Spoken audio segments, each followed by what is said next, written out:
thinking that KT was thinking is that they recognized that Azir would be really, really powerful in this spot, and so they picked the Taliyah preemptively to try to dissuade Hanwha Life from going that. And Hanwha Life say that they don't really care about how much aggression KT is going to bring. They're going to try to bring their own form of aggression. So the Fizz, that is pretty strong, and paired with the Rek'Sai, it can definitely be a force to be reckoned with. Absolutely. You got a couple of champions that have a lot of good burst damage and can pick off someone very, very quickly. As the coaches are going to shake hands here, we're going to take a look at the compositions one more time. Aatrox, Skarner, Taliyah, Xayah there for the insurance policy, and Pike down in the bottom lane for Snowflower. This team composition, it wants to get ahead. The Taliyah, very versatile, can help out the bottom and the top lane once she does have that level 6. But on the flip side, we have Varus, Tahm Kench, Fizz, Rek'Sai, and Ryze. And so this team composition, if it gets ahead, it's extremely oppressive. The enemy team doesn't get to have fun, is what ends up happening. But if it falls behind, you'll notice yet again, very weak team trying to handle Baron. Also not the easiest transition into the mid-late game. Yeah, so we'll see if it does work out, if Hanwha can get off to a good start again here, jumping into game number 2.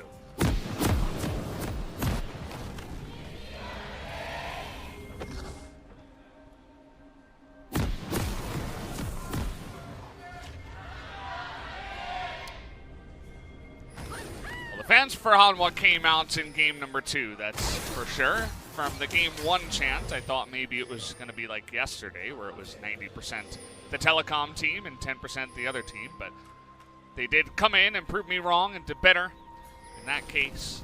So now all eyes on this guy, holding the carrot stick. Fizz in the mid lane, going to be pretty good into BDD's Taliyah, who you will notice did pick up the exhaust to help get through this lane. Well, looks like yet another safe opening from both of the teams. Nothing too exciting as we take a look at the runes for both parties. You'll notice the stopwatch taken by BDD that can actually be extremely clutch at trying to handle dives from the Fizz later on. Lava not going to get zoned out of any of the CS or experience. Playful Trickster has to come out. Definitely a big chunk to the mana pool. So this whole lane for BDD is about managing it in a way that he doesn't die to Fizz early on, nor is he susceptible to a Rek'Sai gank. Because if Fizz doesn't get kills, it doesn't tend to do anything the later that the game ends up going on. It's just really lacking the damage. With all the nerfs that have come to runes and items over the years, Fizz also got hit several times. Did get buffed once, but then nerfed later. Not a happy camper if Fizz does not get a lot going, and so we'll have to see what Bono and Lava can end up doing for the mid lane. And that's generally why we don't see too many of these kinds of picks, like the Fizz, the Zed, or Talon, or something like that, because we've had it a bunch of times, even in recent moments here in the LCK, even in spring, even last year, where these players bring it out, maybe after a successful game 2 on a different assassin, and they say, hey, maybe if I can get off to a good start, you know, I'm feeling really good today, I can carry on this pick. But if you just neutralize it and go into the mid-late game, it's like, well, why did we even go for this pick? Yeah, and we'll have to see what they can end up doing for it. I want to point out that Bono's route is a little bit bizarre. He opts in for almost a full clear. Doesn't quite do it. Looks for a gank up in top lane. Not going to be able to find one. He will get the left-hand side Scuttle Crab, and all of his focus in this game wants to be for the Fizz and the Ryze. Varus and Tahm Kench, they can handle everything on their own. It's almost near impossible for Skarner to gank that early. And so bottom lane will actually be the ones who are on an island. And now he's going to transition into clearing, but what you'll end up noticing is that Umti has the vastly superior clear in this game. Nice try on the read there by Snowflower, but it's going to look a little bit silly as it sails wide. Both of those junglers at least going to back at the same time, but you'll notice that Skarner with a bit better of a clear. Got the extra camp. As interesting as this is, BDD has 3 Corrupting Potion stacks and the Biscuit as well, but he's losing in CS. I understand right now on the screen it's 26-23, but look at the size of the minion wave in front of Lava. He's losing lane quite hard, and we're not even at 5 minutes. Well, I mean, it wouldn't be a change from game number 1, would it? Where Lava was able to win this lane pretty hard as well. But understandably, it seems like maybe he's playing overly safe. We haven't been looking at this lane the entire time. And Fizz can be very reliable about getting the CS, as he actually goes aggressive there. Gets that electrocute proc as well, but misses a bunch of CS. 329 days since the last Fizz game by Kuro. And it was a loss, but this one's not looking like it might be a loss, as Lava is piloting the champion quite well here, at least in the early laning phase against BDD. And things are definitely going Hanwha Life's way this early on. Umti, I think he checked his damage chart at the end of last game, so he's trying to get a little bit more done. So far, not the most exciting early game. A little bit interesting that Umti, though, he is slowing down his farming by trying to go for these early aggressive plays, but it will stunt his level 6.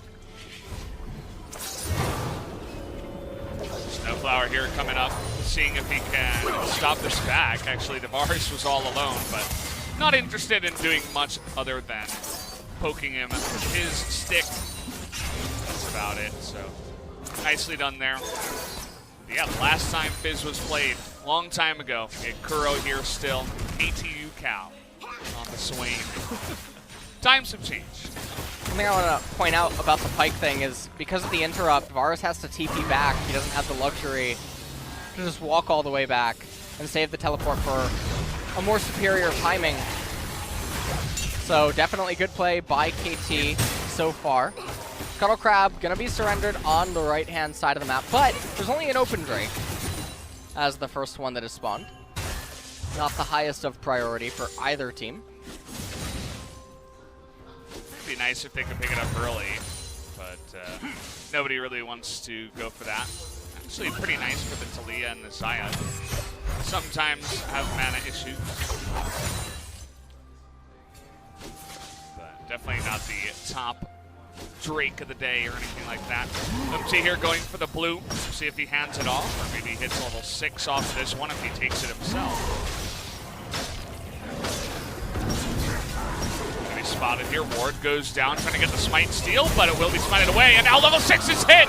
And you can say goodbye to your life, Bono, as you were staying too long, and Umti will pick up that first blood. This is a really good momentum swing right now for KT. That's what they need right about now. So Skarner getting that first blood. He's gonna recall. Picks up the Bomby Cinder. We'll just take a look at this. You can see that Bono, he really wanted to steal away the blue, but just wasn't gonna happen.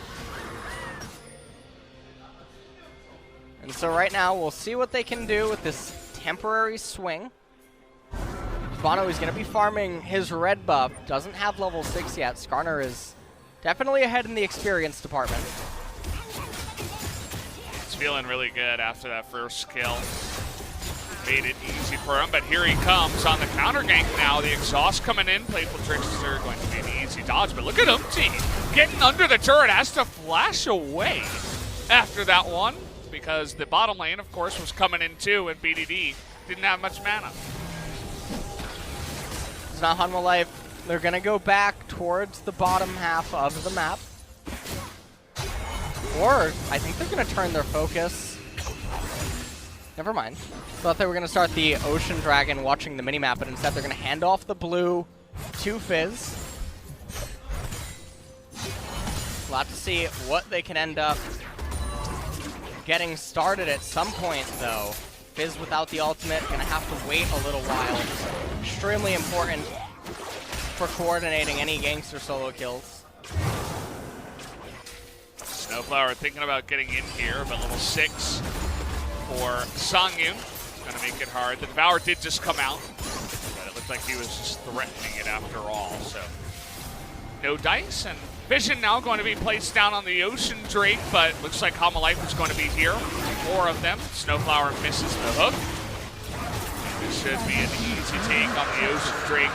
Cloud going to be up next. Not the role they were looking for. Now this just means that everything should take a little bit of a breather. KT currently has the gold advantage in this game, which is really good for them at this point, but it doesn't mean that everything is going to go super smooth as we transition into the mid game. But Clown Drake will be spawning in 4.5 minutes. And so yet another non-priority Drake. Not an Infernal, not a Mountain, which can definitely change the dynamics of a mid-late transition. And if you're looking at this as a Hanwha Life fan, you're probably wondering, well, Rise isn't really accelerating, Fizz isn't accomplishing what Fizz was supposed to accomplish early. And the only real true success story has actually been in the bottom lane with Songyun and Ki on the Varus and Tahm Kench. And so this is one of the issues when you try to fight fire with fire. We talked about how they could have assessed the draft state pre-second ban phase, and instead they chose to fight fire with fire, and now it's not working out the way that they needed it to. Yeah, Talia surprisingly sturdy up against this kind of mid lane play. You go for the Merc Treads early, you pick up the exhaust, and you should just be able to sail through it. Even if you go down 10 CS, not the end of the world, so going to be doing well. It's nice to see Smeb get subbed in and win his lane in that manner. He's up about 15 CS at this point in time, as Chumming the Waters is not chumming much. It's a big carry. Yeah, well, didn't do anything, as now Lava is in a lot of trouble. Interesting flash from Snowflower, but it should be enough damage to come out here eventually. Chilling Smite comes in. Lava on the run is going to be dumpstered here by Umti, who puts him in his grave. And the Fizz continues now to fall behind. This should mean that Rift Herald can actually be picked up by KT. We can see that Umti passing over to it right away. Songyun and Ki, though, they're getting quite a bit of gold down here in the bottom lane. Snowflower has finally arrived. Oh, and Smeb has a level advantage as well. Yeah, he's really dominating the top lane. About 10.4, and so on, still level 9. Not sure exactly how that happened, but I suppose he's just got the better of the lane. And now MG after that kill, no mid laner for Hanwha Life. Easy Rift Herald take. Can get that enhanced recall, move to a lane, and this might look a lot like game number 1, just in the opposite direction. Yeah. We'll take another quick look at the replay. Lava was asking the Scorpion if it wanted a carrot. Scorpions don't eat carrots, friends. So no, they don't. He wasn't having any of that. He never paid attention in school, that's the thing. Yeah. Scorpion does like fish, though, apparently. That's what we are learning here.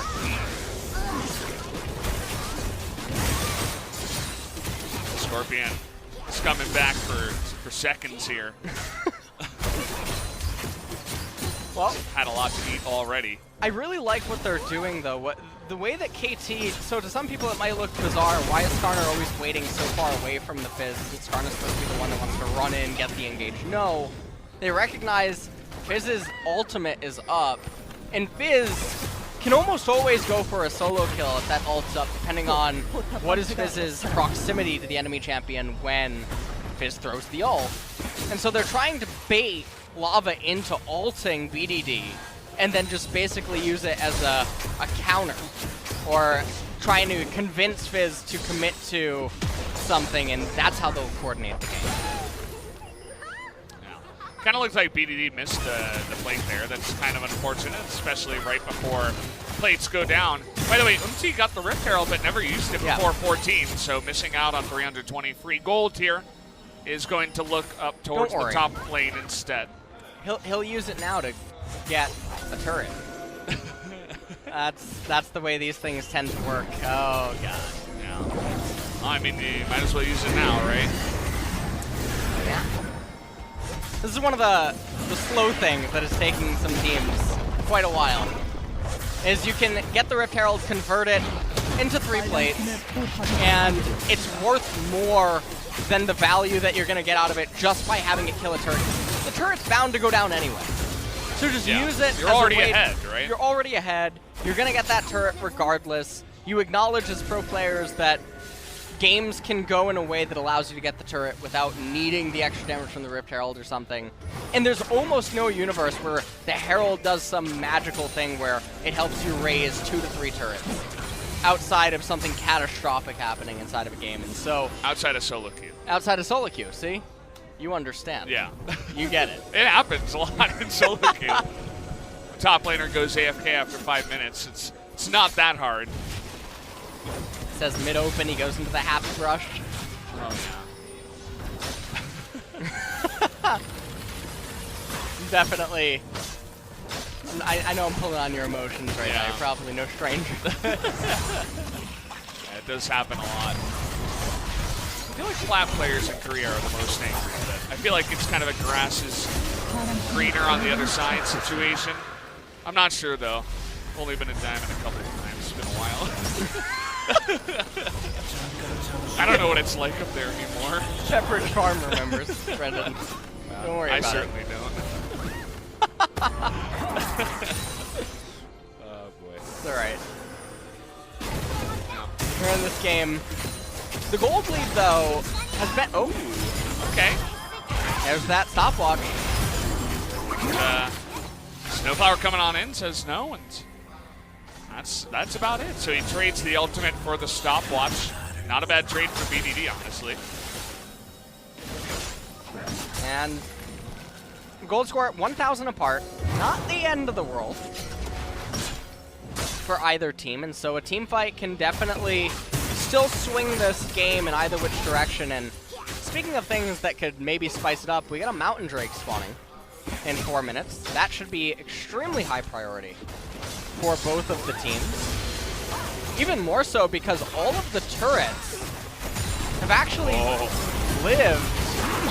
Looking for lava here. We're not wasting any time. Flashing for that stun as Umti's bringing him to safety.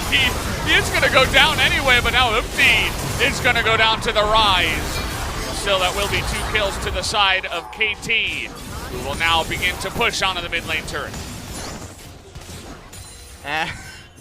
They actually miss out on a lot of gold because you don't allow Pike to get the kill, so we can share it. So definitely a big missed opportunity. This is one where you got to see the replay. Yeah, we really need to just take this all in.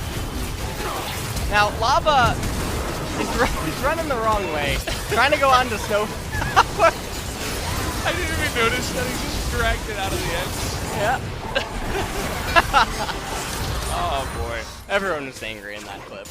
This is what you want out of Umti on the Skarner. This is, we saw it in game 1, and he's dealing damage. Doing it again. Yep. He's getting selfish, you know. Zanya's Hourglass completed for BDD. Not really going to be a target for the Fizz anymore. And also lots of stopwatches on the side of KT as well. So, Weaver's Wall. Nice pick there on a Songyun too. He has to flash forward. BDD? But now BDD a little bit close there, and now they're going to catch Bray on the backside. And this should be enough damage as he didn't have his ultimate from before. And all of a sudden, KT getting way too risky, throw a couple of kills away. They're not just throwing a couple kills away, they're throwing away their jungle camps. They're going to lose the mid-tier 1 turret. Yeah. They're also going to lose vision control for the upcoming dragon, and they're going to lose the Scuttle Crab. This is a really, really big swing for Hanwha Life that just came out of nowhere, and this is what I was talking about. We're one team fight away. Yeah. from the game getting turned on its head. Let's take a look at KT. Weaver's Wall comes out. They almost get the kill onto Prey. BDD decided it was important beyond belief to get the extra 200 damage onto Key's thick skin there. As Lava then said, Prey, you need to go to the fountain. He got licked there, BDD, so he didn't have much movement speed. He's like, uh-oh. Never quite felt like this before as he goes down under the turret. So, as you mentioned, that's just not a good play. Overall, they are going to give away a lot here, and you can see that Hanwha Life are going to get ahead now, actually, in the gold. And they get a kill even on the Fizz. Everything that was not going very well in the early game, some of it can kind of be looked over now after that play. Look at the Quicksilver Sashes out on the side of Hanwha Life. They have 3 of them already. That was really interesting. That was a nice chum in the waters, trying to push the wave out so that KT can't get the turret. I do believe that the ult will be up by the time Mountain Drake spawns, so it's not the end of the world. Yeah, it's pretty low cooldown for the Fizz. So it ends up being not bad. It's a hungry rabbit when you use that skin. As they are going to get the turret anyway. BDD is going to push in the next wave. Okay. Hanwha Life here at 20 minutes say, you guys don't have vision, and then they say, well, actually, that would be unfair. They were definitely looking to get a little bit frisky with that kind of a Baron sneak. Instead, I think that they're just going to have to settle. And you take a look at this, Sowan's going to have first move to the Dragon, which means that Aatrox, he's not going to be there by the time the fight for vision starts. Aatrox, where are you? Ryze is already here. He has his ultimate available, so he can just reposition in. It's level 13. Yeah, now KT, they're in position first. Aatrox is going to potentially have a natural flame. Oh, man. See how this does go down here. Empty on the Skarner, too, hanging around in the pit here. Oh, Talia. Oh, Talia Aatrox. Oh, trying to get in there. Everybody is going to be zoned out. Can they burst it down, though? Bono goes in. A lot of damage on the Sangin at the same time, and now Key is going to get hooked over with the flash forward, and they're going to catch Ukti. But here's Smev. One kill. Trying to force it into the front line. Can he get it here? Aatrox There's the one. Here we go. That's going to be 2 and the Mountain Drake, and let's make it 3, says Smev. Looking for that one, but now Lava trying to make things interesting on the backside. Smev gonna run out of the blood well, and now Sowan trying to make it interesting here. Snowflower taking huge damage, and Sowan is gonna flash to safety. Nice play on the backside. That was really big by Sowan. I almost thought he was surely going to die to Smev, who had such a strong world ender during that team fight. We'll take a look at it again. Weaver's Wall comes out, and it looks surely like KT will just get the mountain, and that should be it. But Humpty, you know what they say about Humpty Dumpty? Fell off a wall, so Weaver's Wall ended up going down right there. Smappy went in to the stopwatch, waiting to just get the kill for the Aatrox passive. And then right here, he misses on the initial Q, ends up missing the whole combo. This gave Sowan the time necessary for Lava to bail him out right there. He lived with just a sliver of HP. And so even though KT get the Mountain Drake, that's not the type of fight that should have ended up transpiring, especially not after Aatrox had such a good position. And so we're still in this game. It's not totally out of the woods yet for KT. It's definitely a nice game going back and forth here. Lots of good action as well. You look at the side of Hanwha Life at some of their items. They have 3 QSSs already. Lava has a way to get out of it. Obviously, Tom Cansport, the Forest, can help him out. So they're trying to reduce the amount of effect that the Skarner is going to have in this game with that potential pick power. Move in as a group to clear out some vision towards the Baron. Really liking the way that they're playing this mid game. Hanwha Life once again, and now Chum the Waters here onto Umti, but the wall coming through, but the knockup here is enough, and they are going to get it, and now look at Prey in the back line. Lava trying to get onto him, but here's Smeb on that Aatrox again, but he can't get the kill, and he will be denied, and Lava is going to get the big assassination there onto the AD carry. KT Rolster, I don't know what to say. Looks like it's going to be 5 or none here, as Hanwha Life are going to sweep the floor with them. And that's going to be Baron off of a clean ace. So we can expect a several thousand gold swing now off of this Baron. And Hanwha Life, all of a sudden, they're very far in the driver's seat. So I don't know how KT is now going to plan to recover. It's going to be a massive Baron power play, I'm expecting. We see how it all started. Umti in the river, looking for vision that I don't totally know why, because Hanwha Life can't just arbitrarily start the Baron, and then Smeb unable to get any reset for his World Ender. As the rest of KT, they're all separated. Yeah, it's the perfect fight for a Fizz, where you leave your Xayah alone. Everybody else is coming in from behind. Fizz just hunts her down. You have your Skarner sitting on a ward, dies immediately. Got him.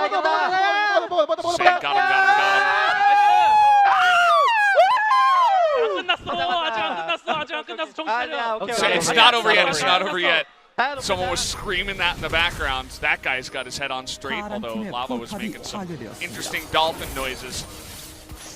But, I mean, Lava's having a great game again, this guy. He started off, had a rough early game against the Taliyah, kind of got shut down and killed even. And now he's coming back, and he's had some great plays here in these team fights. And, I mean, KT's abysmal read on the situation and just positioning leading up to that ended up with Hanwha now getting such a massive swing off this Baron. The one saving grace if you're a KT fan right now is that another Clown Drake is spawning. So it's not the worst. Oh, yeah. Umti, he's hungry. He wants to fish. I don't know why he didn't play Full Trickster over the wall. Besides, this time he's going to give himself up. As is he going to kill Umti here? It doesn't look like it. But trying to make things interesting there towards the end Lava. Definitely an interesting decision, at least. That was very surprising. I don't know if we'll get a replay of that, but I'm pretty sure he could have played Full Trickster. Pretty sure he can. Over the wall.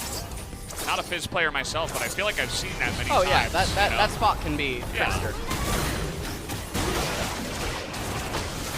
And so, Hanwha Life, they will capture this dragon. Look at the observers. They already put it on the screen before it even They're leaking the script. Oh, man. All right, Mountain Drake will be up next. And so that's going to be the end, it looks, of this Baron play. But I think that it did its job. It did more than its job. Got them a lot of gold. And they're definitely in the driver's seat right now. They absolutely are. I mean, we were saying that game number 2 was going to look like game number 1, you know. A bunch of early kills. And we got the Rift Herald early for the side of KT. They didn't use it to the best of its ability, and then things began to slowly fall apart. As the team fights have just not really been fought as a 5 here. We are going to have Jin Snowflower trying to go for that pick attempt once again, but it is well read here by Hanwha Life. They don't have Rise with them. He does have Teleport available, but this isn't a position where you want to expend it. And right now, you also look at the top lane state. Quite good. And Rise trying to push in mid. He has his ultimate available. Still, though, has to be a little bit careful. Skarner is very quick. He does have the QSS. Bono can end up finding him out. That's a really awkward spot for Bono, as he's going to get stunned.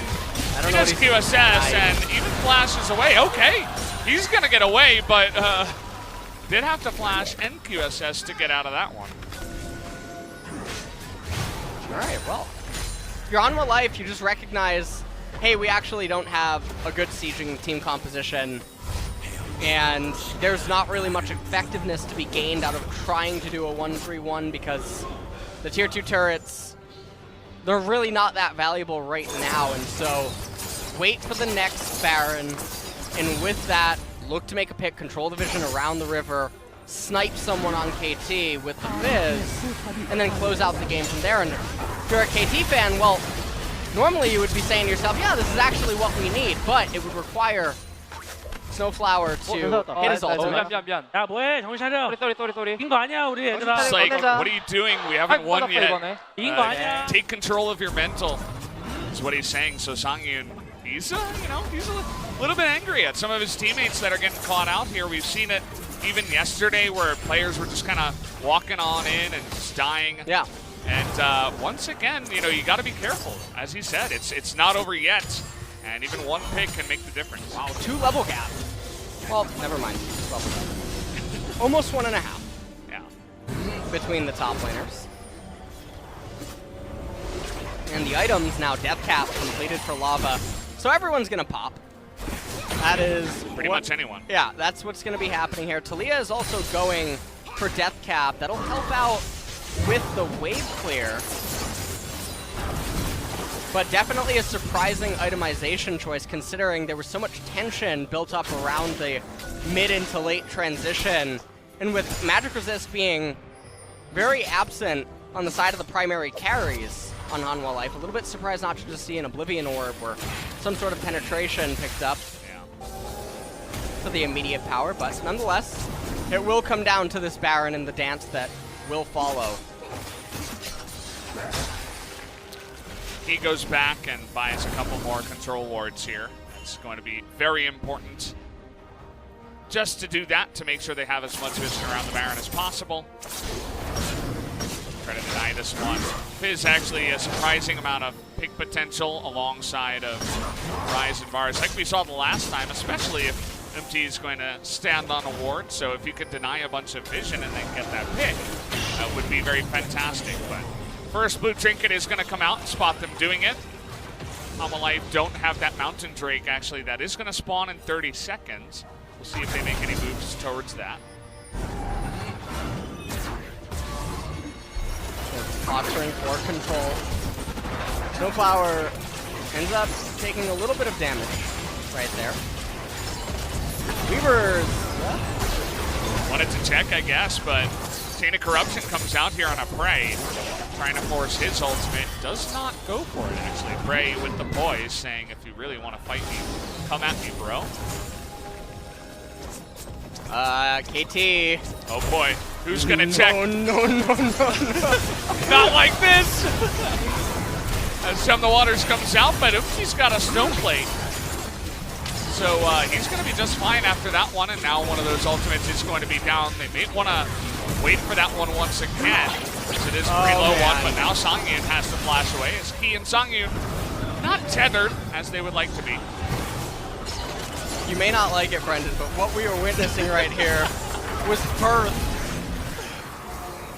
in North America. This is the NARAM. Oh, yeah? Oh, yeah. Take it all in, absorb it, lean back. Top level League of Legends right here, guys. That's it. It's as good as it gets. Oh, this is it. Oh, yeah. Keep it going. Just soak it in. Just let it wash over you. Get back to the mid lane. I don't know. These rivers and Bono. things. Alright, here we go. We're getting back. We're getting back to the action. Here we go. He had to buy some items. Okay. Another hook here on Abano, but Snowflower actually takes a nice amount of damage. That's what I wanted to say. I feel like my brain's kind of slowing down as we go along, you know? We're going to go to round 2 in a second. Just give it a bit. They've been watching MSI. Yeah. All right. We need some more items here. Stopwatch picked up. Maybe Zonya's next for Lava? The thing for Lava, yeah, his damage is essentially at its peak at this point. He's going to overkill most targets now at this point that he's going for anyway. And so there's really not much for him to gain outside of utility. And the Zonya's Hourglass on Fizz is really annoying. If you ever tried to kill a 40% CDR It's, with Sonya's it's Hourglass bad. Fizz, It feels real bad. it's very fun. That is my definition of fun. I tend to like champions that allow the opponent to have a lot of fun. Yeah, Tom Kent, yeah. Soraka, Karthus. Malzahar, Karthus. Yeah. That's one of them. Hit a couple of Qs, press R. Feeling pretty good about yourself. All right. Mountain Drake is good. Sohan picks it up himself. KT do have control of the river up by the Baron right now.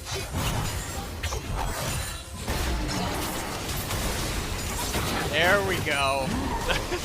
Back to the mid lane. Get the popcorn. People say Korea doesn't know. Come on. They've changed for the better. They're trying to become like NA, you know? Yeah. They want to know what it's like to be MSI finalists. That's right. Oh, man. Well, we saw the Sohan now. We haven't mentioned him too much, but he's becoming that Rise turret we all know and love. Yep. And look at Tom. Look at, what do you think he's making in that pot? Saw that? I think he's really mad. Why is he glowing green? I don't know. Maybe he's shiny. Speaking of shiny. Speaking of shiny, see, I told you I was in somehow. I was waiting for this. I was wondering. Pokemon Sword and Shield has a set release date. I am so excited. When is that? November 15th. Oh, okay. I'm very excited. It's a couple of months after your birthday. I have not, but it's actually my sister's birthday. Oh, there you go. 15th. Yeah. I'm not getting her that. We're looking for lava here, and there's only so much you can do as 5 of KT are going to move in and pick him off, but Sohan doesn't care. He says, okay, I'm going to take an inhibitor, and we still got Bono here. He's going to be looking for this one, but he's trying to come in, but he's a little bit too slow, and the immediate exhaust means that Rek'Sai, but can they stop the backs here? What can Rise do? And we have this team fight now. Songyun is moving forward. He is going to get devoured here and just try to take as much time as possible, but Aatrox is going to get back and stop the push. And it looks like KT were able to take out the rest of the members that are not Sohan. So they get the Baron and only lose the inhibitor and the Nexus turret. Yeah, and they don't have a minion wave available in mid. They don't have any minion wave. And this is one of the unfortunate situations. They got the Baron, but a lot of time is going to be lost on it. And so mostly what this Baron did is it lessened the gold gap. We see Lava here. He's running for his life. He threw the Chum the Waters, but we already talked about earlier, Scorpions aren't into carrots. So Umti was having none of that. He ended up going down. And I like what Hanwha are trying to do. Now, beautiful decision by Smeb. He's trying to hunt down the Rek'Sai, but his teammates were able to burst down the Baron in time. It wasn't going to be a 50-50 smite. World Ender ends up resitting, and then at that point, it's crisis control for Hanwha Life as they're just trying to stop all the back so that Rise can do as much damage as possible until Aatrox re-arrived at the base and forced them out. But we still got a game on our hands. This will probably come down to Elder, which means that we have one more key dance over a major neutral, and whoever wins that will probably win the game. You can see that KT is trying to push in bot lane and also funnel in mid, but they don't get the Baron buff there on the mid lane.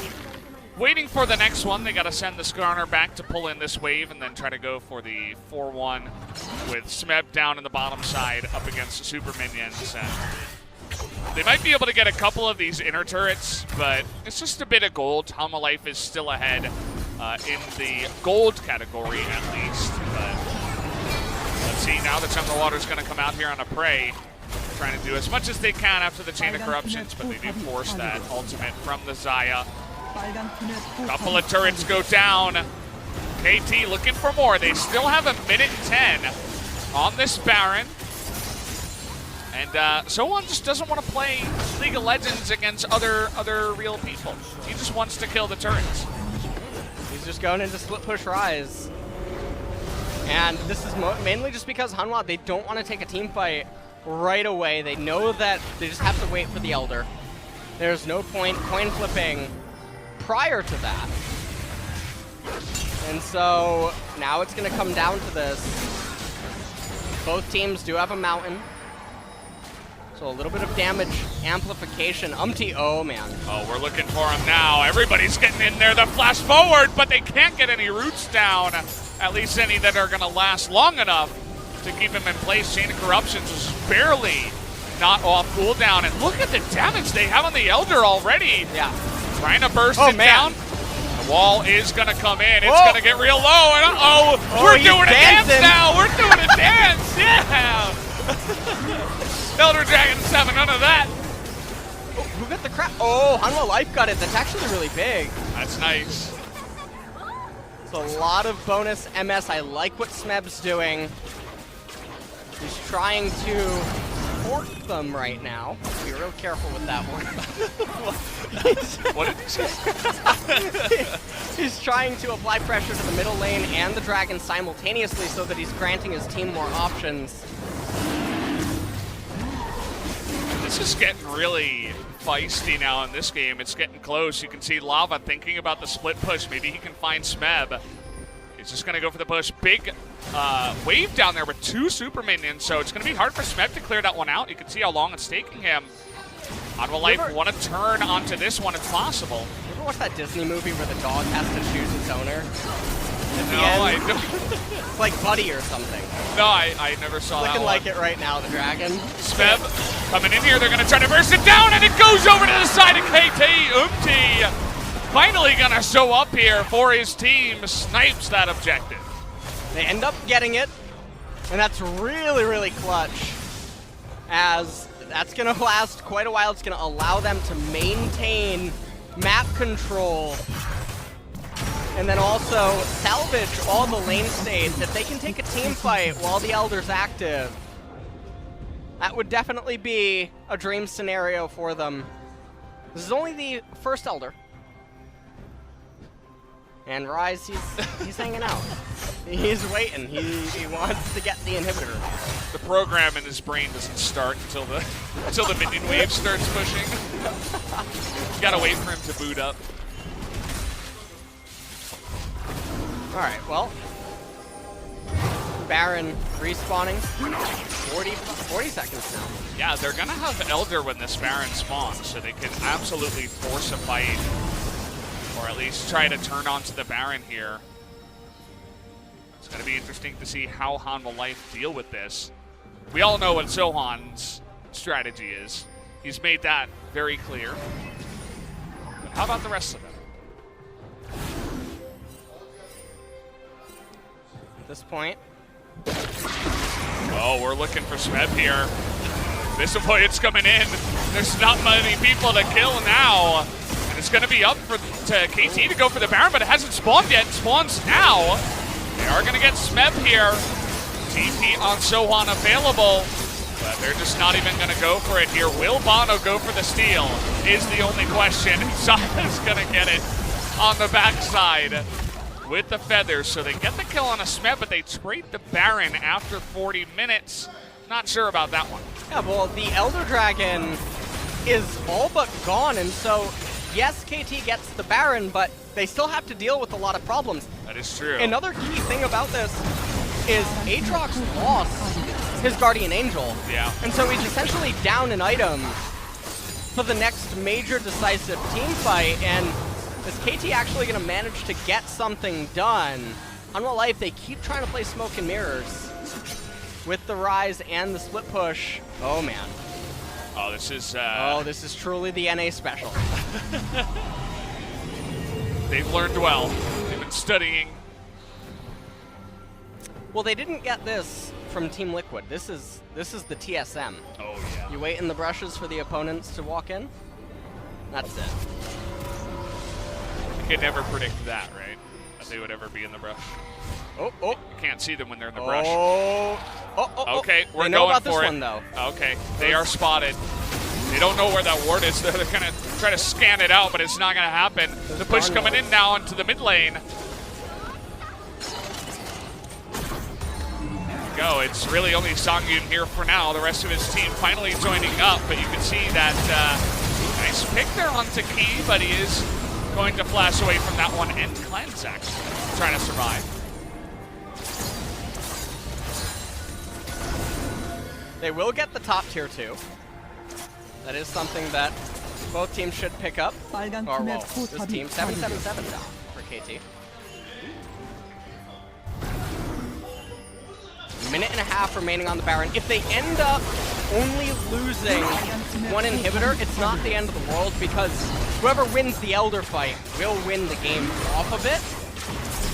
And so it would probably be a little bit misleading to viewers who think that, okay, you got the inhibitor, you win. No, getting the turret to the inhibitor essentially does the same thing, as long as there's a minion wave in close proximity. A cannon minion or a super minion essentially will act as the same thing at this game timer. Minute left here on the Baron, trying to make the most of it. They're trying to get in here, and one more poke from the Talia will be able to do it. They got another turret. Turret isn't the issue. If they can get double inhibitor, that is a little bit different. Oh, Devour. Now, gonna be on cooldown. Maybe they try to go now. Yeah, it's a long cooldown, but now Smeb, there's no one for him to kill, and he doesn't have that Guardian Angel. It's so close, but he is going to barely survive. Doesn't get closer than that, really. As Hanwha Life, with that near pick, are going to end the push, at least. And that's actually a really close, call for KT. Smeb does have teleport available, so he would have been able to get to the Elder, but regardless, all the pressure is gone. Yes, they got the turrets, and that's actually essentially the same thing, like I just said. You don't need to actually get the inhibitor at this game timer, and with the Elder coming up, because a cannon will do the same thing that a super minion would be able to do in most cases. 80,000 gold threshold has been crossed by both of these teams. It's a long game in the LCK. That's one thing that remains true. G2 would have won 3 times by now. Let's just speak some facts here. Uh-oh. Okay. How is Hanwha going to tackle this? Because currently all position held right now by KT. Chains of Corruption are going to come down, forcing that ultimate from Prey. An awkward Weaver's Wall also going to come through. Lots of ultimates just thrown out there, and now KT kind of forced to move to the mid lane. Yeah. And they're losing position now on this Elder. Oh, yeah, okay. And that's going to be the Spire also taken back. And so now Hanwha Life, they're in the driver's seat for this position. Oh, they're going to try to burst it down here. Prey recall. TP coming in, but might be a little bit late here. This is going to be a 50-50. It's going to come down to Umti in the smite fight. It's going to go the side of Hanwha Live. And KT immediately are just going to back away, and now the pings are coming to go down mid. Try to stop the backs here, but Abyssal Voyage already from Key and Songyun to make it back. And they're going to save the top inhibitor. 50 seconds until the Baron. You have to assume that Hanwha Life are going to be the ones that get it now with the Elder. Smeb will have his Guardian Angel back up for this fight. I'm actually really impressed. BDD is not at full item yet, neither is Lava. You're at almost 48 minutes. That is hard to do by this time. QSS even on Fizz now. Yeah. I think he sold the blasting one he had. Yeah. And bought the QSS. So, doesn't want to be picked like he was earlier on in this game. So on, moving back, Aatrox now.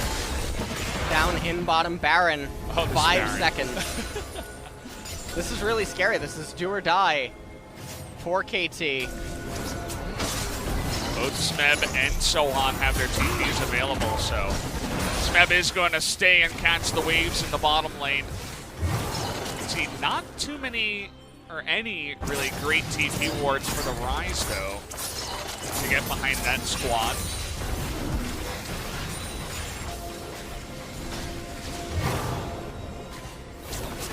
That's okay. KT moving in now. Taking Dropout actually just going for it here. They're gonna throw down a Weaver's Wall. It actually will be a lot of time until it comes up, but Lava now making it over, and it's not enough time. It looks like they're gonna have to back away from this one. Meanwhile, we have to push it. Ooptie's staying on this one. Wants to go onto this big knock up there onto Bono, trying to interrupt it, but it's going to come down to a 50-50 again, and it goes the way of Umpty. So what can KT do from this position? They lose their Talia, and Prey is going to go down to his Guardian Angel. And he will go down as well, and take a look at the fight in the picture-in-picture. That's going the way of Rise too. You can see that Pike had to go back, but a big win here to the side of Hanwha Life. The death timers are so big. And KT, he really wants to recall, and it's on Bono not to let him. Songyun, he has teleport. Yeah. Coming in now, and the TP will go in. Snowflower, he just wants to look good before he goes down. Not much that he can do. Smeb is going to go down here as well. And it looks like Songyun and the boys have done it once again. They're not going to need the Baron this time to take a 2-0 victory over the KT Rolster squad. And that was a very tense game for both of the teams.